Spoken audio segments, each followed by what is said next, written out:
So this afternoon's talk will focus mainly on permit compliance and what types of permits you should consider depending on what type of activity you do and what type of organisms you are using within your various projects.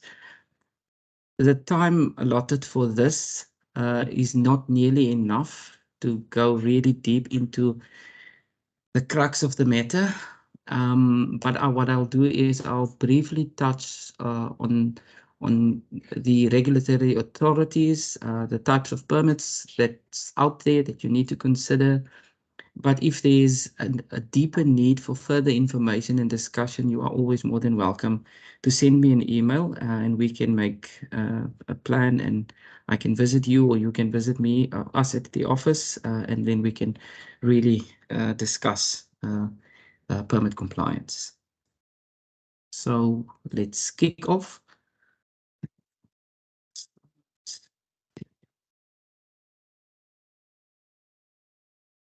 So as I said, I am Winston Beukes, and I am a team player within the Office for Research Integrity and Ethics that falls under the auspices of the DRD, the Division for Research Development. And the purpose of today's session, as I said, is to provide you with information about permits, but also highlighting what services the DRD offers for its clients in terms of research support. So by kicking off, it's important to note that if you are doing research, teaching, or doing any testing activities, and any of those activities involve the use of any fauna or flora or human samples, you are subject, depending on your type of work, to permit or requirements related to permits. So, and these permits or the regulatory authorities or issuing authorities are over a number of departments. So you have the Department of Agriculture, Land Reform and Rural Development, and in short, it's referred to as DALRD, and most of you most probably have had dealings with them with regard to a specific type of permit. And then we have the Department of Environment, Forestry and Fisheries. They go through name changes so ever so often, so bear with me when I also struggle to remember which department one should refer to and how you should refer to them. We have SAPRA. So SAPRA is the South African Health Product Regulatory Authority under the auspices of the Department of Health. So SAPRA deal with a specific type of permit for the use of scheduled drugs for research purposes. And then we have the Department of Health that many of you also have dealings with. And there are a variety of permit types that is applicable to you. Then we have Cape Nature. Cape Nature is the conservation authority within the Western Cape. So if you are planning to do any collections of fynbos or protea or any of those plant samples or even animals, you would need a collection permit from Cape Nature. Then we also have to consider the South African Council for the Non-Proliferation of Weapons of Mass Destruction when our work involved the use of restricted organisms, chemicals, and or radioactive materials. And we would then need to advise you on what process to follow in terms of being compliant to this council. So let's kick off. So let's start with the Department of Forestry, Fisheries and Environment. So this department is responsible for the National Environmental Management and Biodiversity Act. And under this act, there are 2 or 3 types of permit-related information. So you first have the bioprospecting, access and benefit sharing. Those are regulations that prescribe how one should go about when you use indigenous fauna or flora, or indigenous to South Africa in any case. So if you are using fynbos in your or let's say rooibos in your research project, you are trying to extract something from the rooibos to make a cream or to make a lotion, and you aim to sell that. So number one, the plant itself is regulated by this act, meaning that you need permission from the minister to use this plant in your research related activities with the intent to commercialize. So if you know that you're going to commercialize or make a product from your research, you need a bioprospecting permit.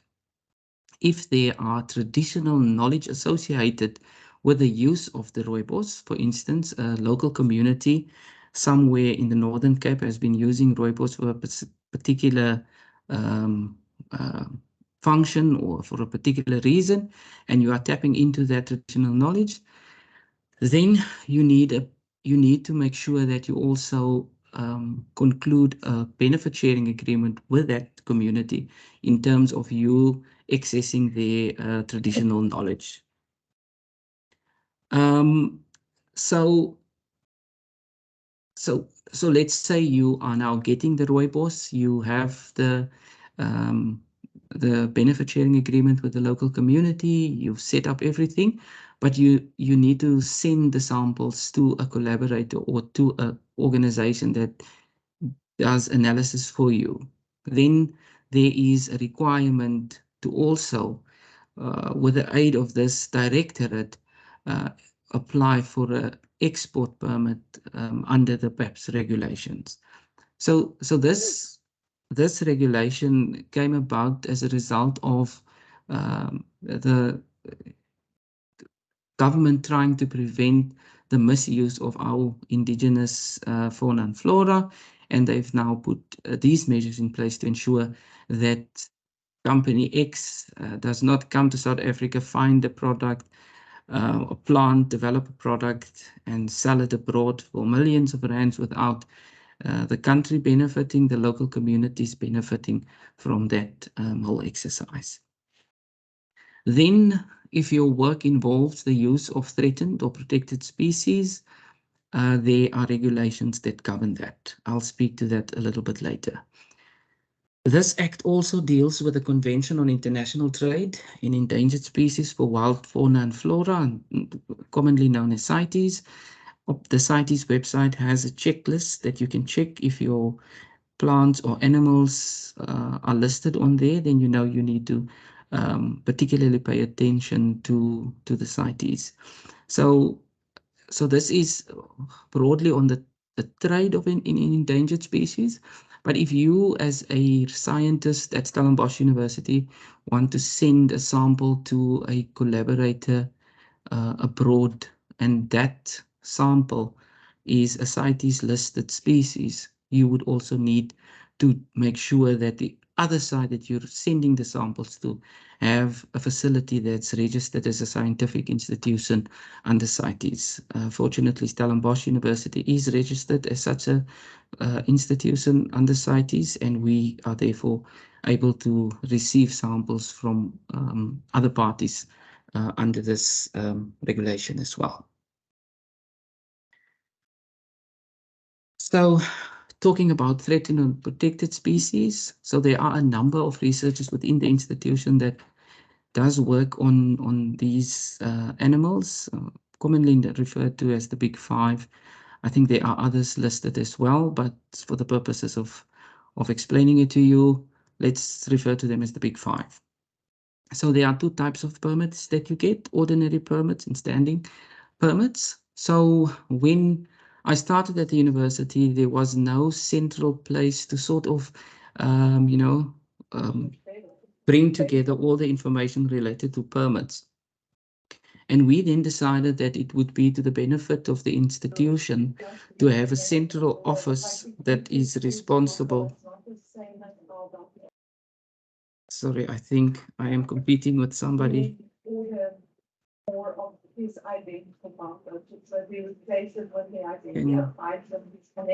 Hello, Chedi, can you please mute your mic, colleague? Thank you. Sorry for that, colleagues. Let's try again.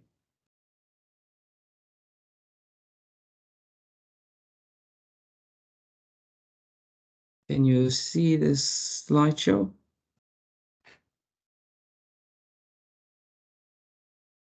There we go. So as to make sure that the university is compliant in terms of TOPS and not, a person in botany and zoology has a TOPS permit, a person at the Faculty of Medicine and Health Sciences has a TOPS permit, etc. So we then went into discussions with the department, and after negotiations, we concluded that a TOPS permit will be issued to the university and not to a specific research within the university. And for that will facilitate an easier management of the whole permit system. So Stellenbosch University has a standing permit with a number of researchers listed on it. So, and this standing permit allows us to have in possession, collect, transport, analyze the whole, all of the species listed on under TOPS. So if you have work that involve the use of African buffalo blood or tissue samples, all you need to do is to send me a copy of your ID and inform me that you are going to do this with the samples and you're going to house them here, X, for instance, at the Faculty of Medicine and Health Sciences, then we just slot you under that permit so that we don't need to keep track of the variety of TOPS permits out there. And that really makes it easier to follow up. It makes it easier to renew the permits, and it makes life easier for you as researchers because I'm the duly authorized person at the university to whom the permit is issued. So if you have any questions regarding this, please feel free to drop me an email so that we can add you as an amendment to the existing standing permit. I touched on indigenous knowledge. So there is an act, and the act's name is the Protection, Promotion, Development and Management of Indigenous Knowledge Act 6 of 2019. It was promulgated in 2019, and this act intends to provide for the protection, promotion, development and management of indigenous knowledge. So if you are doing work on medicinal plants, for instance, and you have had unofficial discussions with the community on how they use pelargonium, and you find that this is something that you could investigate, and you get access to the plant, you do your analysis, and you find, oh my goodness, this is actually an anti-inflammatory thing or something that could help with congested respiratory systems, etc. You can't just develop the product and sell it and make money for you and the university. So there is a process, and this process pertains to the access of this indigenous knowledge. How did you realize, or how did you get to the point to use pelargonium as a plant to do your research on? And that they strongly link to indigenous knowledge and the knowledge associated with indigenous communities in certain areas where that plant species is found. So it's important that you consider this act along with NEMBA, especially if you use any indigenous fauna and flora that also are linked to this indigenous knowledge systems. This is just for information. There are a few people within the institution who are already in possession of a BOS permit. We only recently, I think it was at the end of 2022, that Stellenbosch University was issued with a bioprospecting permit for developing a method of growing plants, indigenous plants. Then I think for all the colleagues at the Faculty of Medicine and Health Sciences and Agri-Sciences, big headache, and this is Section 20 of the Animal Diseases Act or the Animal Health Act that places limitations on the use of animal um, blood, fluids, parasites on animals, etc., organs, parts of organs of wild animals. And this is very important as it pertains to the Department of Agriculture, Land Reform and Rural Development. They've just recently, I think it was in 2021, published guidelines pertaining to how they will manage Section 20. Again, there is a lot that can be said about this, but we don't have enough time. But I'm more than happy to have a discussion with you offline in terms of finding out exactly what you do and whether or not you need to apply for a permit. Another aspect is the use or genetically modified organisms, and under Regulation 4 of the GMO Act, requires facilities to be registered with the registrar of the Act in terms of making sure that the facilities that are used to house this genetically modified organisms are correctly, the containment conditions are correct. So again, we have expertise on our Biosafety Committee in the form of Biosafety South Africa that serves on our committee. The person there is Dr. Henny Groenewald, who's an expert in GMOs and always willing to assist our researchers to find information and to establish whether or not your facility should be registered, etc. But if you do work with any GMOs, you are subject to the university's requirement that such work be reviewed by our Biosafety Committee, and that committee will also inform you whether or not you would need to register your facility or apply for a permit from the registrar. Then for all those that are involved in animal work, a very important aspect is Section 23 of the Veterinary and Paraveterinary Professions Act that stipulates that only registered veterinarians and or paraveterinarians are allowed to conduct veterinary professions on animals. But there is a little disclaimer, or they make provision for non-registered veterinarians or paraveterinarians to also conduct selected procedures on animals after they have been duly authorized by the council. And that authorization process involves the passing or the confirmation from a registered veterinarian that the person is proficient in the procedure that they are conducting or propose to conduct. And once that has been cleared, they receive authorization under the Act to perform one or two, depending on what the application was for, procedures on their specific animals. Dr. Esti Spies is the veterinarian at the Faculty of Medicine and Health Science and the Faculty of Science that are aiding researchers and helping them with authorizations. And on the Faculty of Agri-Sciences, it is Dr. Benny Grobelaar. Please feel free to contact them should you need to be authorized for a specific procedure on an animal. Just for information's sake, there are a number of categories under which the authorization is granted, depending on the type of procedure you are conducting. So they have category A to category F, obviously starting with minimal invasive work to very, very invasive work that requires professional skills in terms of your authorization. So again, it is absolutely to your benefit to have a chat with the two veterinarians at the respective faculties. Then the big problem in South Africa, the Department of Health.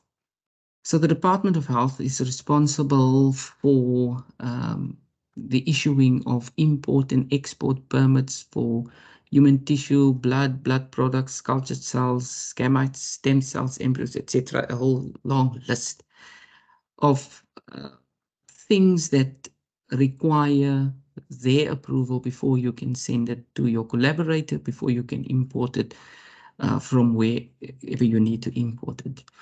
In the past, I think I've heard many colleagues and inform me that in the past it was easy to get these things between facilities. You put it in your suitcase and put it on the plane, and there you go. But we are no longer living in that era where we would willy-nilly do risky things like that. We are bound to these regulations, even though the Department of Health is absolutely failing everybody in this regard. We still need to attempt to get all the permits and permit-related documentation in place before we send and receive samples. To that end, I have had discussions with the Department of Health and have reached an agreement with them that Stellenbosch University's import-export permits will go through my office. So we will do a quality check. We will make sure that all the MTAs, ethics approval, etc., is attached and then submitted to them. And there is a dedicated person in the department that they have geared for Stellenbosch or earmarked for Stellenbosch applications. So the current turnaround time in the country for permit applications is about 1 year and 6 months. Stellenbosch University is fortunate that our permits are issued within 2 to 3 weeks, which I think it is very, very good. There have been researchers at the faculty that have benefited greatly through this initiative of getting the department to, at not fast track, but at least review our permits so that our research is not halted as a result of their inadequacies. Again, if you need assistance with this, please don't suffer in silence. Don't get your blood pressure up because you're struggling to get hold of them, etc. Please send me an email and I am more than happy to assist you in getting your permit application through to them. Then, if you intend to use cannabis or any restricted substance that falls into Schedule 6 and 7, you would need a permit from SAPRA. SAPRA is, again, a cousin of the Department of Health with a number of shortcomings. But again, we've managed, as the Office for Research Integrity and Ethics, we've managed to negotiate with SAPRA to have dedicated people that we from Stellenbosch University can contact directly to submit applications, to follow up on applications, and to make sure that there are no unnecessary delays as a result of, I can't even think of what excuses could be there. So we have had great success in this.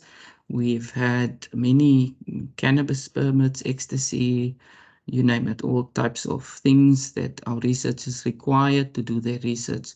And this has also been within a turnaround time of 1 month. So please, the message here is don't suffer in silence. Contact the Office for Research Integrity and Ethics, and we are more than willing to assist you in getting the required permits so that your work can continue. So that is my story. Obviously, as I said, not enough time to get really into the nitty-gritty of it. Biosha and I are more than willing to assist you. Please don't hesitate. Send us an email. Ask us for assistance, and where we can help, we will definitely not leave any stone unturned. So I now open the floor for questions, and you are more than welcome to put them to me.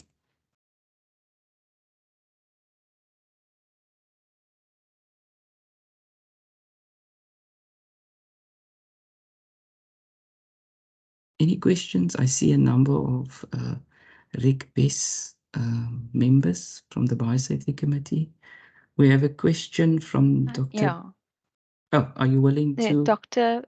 Pirard, he's asking, or she's asking, anything related to interactions with communities, villages, etc., in the field of social sciences? So that's where the Act comes in for what is the protection, promotion, and development of indigenous knowledge.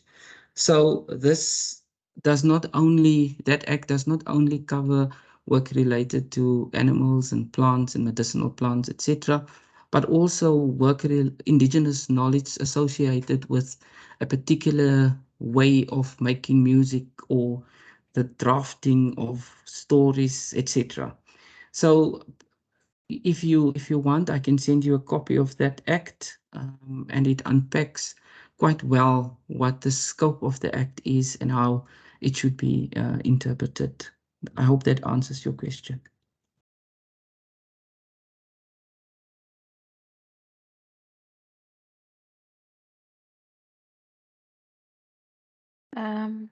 They're also asking, they are saying, I understand Indigenous knowledge related to ABS, Diversity Convention, but more broadly.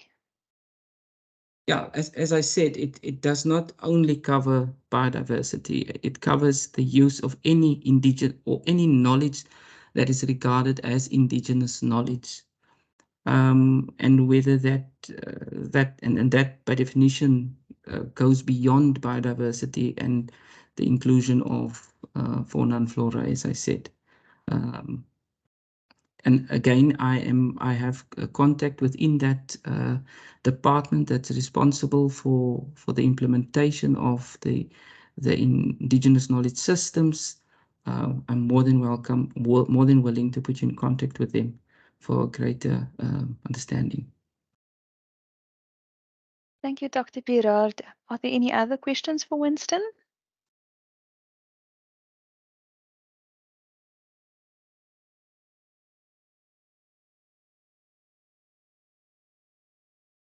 If not, colleagues, as always, we are available for you. We are here to support research. We are here to make sure that your work can continue as smoothly as possible within the legal framework of the various permits that I've just mentioned to you. And I'll say it again, don't suffer in silence. Please contact us and we will help where we can help. Thank you.